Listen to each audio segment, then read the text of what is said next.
இதோ ஒரு அரிசி குவியல் இருக்கா? சரி, இப்போ நான் இதுலேருந்து ஒரே ஒரு அரிசியை மட்டும் எடுக்கிறேன். இப்போ ஒரு இன்னொரு அரிசி பருக்கு நான் எடுத்துக்கிட்டே இருந்தேன்னா இந்த குவியல் எப்போ குவியல் இல்லைன்னு முடிவு பண்ண முடியும். இன்னொரு எக்ஸாம்பிள் சொல்லவா? நம்ம எல்லாருக்குமே தினமுமே முடி கொட்டுது இல்லை?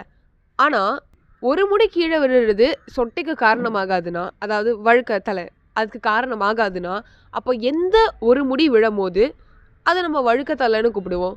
கரெக்டான ஒரு பதில் இல்லைன்னு தோணுதுல்ல? இதுதான் சாரைட்ஸ் பாரடாக்ஸ்ன்ற ஒரு பாரடாக்ஸ் சொல்லுது.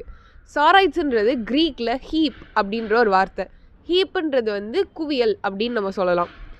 இந்த பாரடாக்ஸ் ஹீப், டால், பால்டு, ரிச் இந்த மாதிரியான வேகான வார்த்தைகளுக்கெல்லாம் பெருசாக கிளியர் கட்டாக பவுண்ட்ரிஸ் இல்லைன்றதை நமக்கு எக்ஸ்பிளைன் பண்ணும்.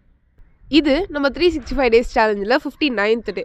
நாளைக்கு 60th டேயில் உங்களெல்லாம் பார்க்குறேன். பார்க்கணும்னா கண்டிப்பாக ஃபாலோ எல்லாம் சப்ஸ்கிரைப் பண்ணி வச்சுக்கோங்க. பாய்.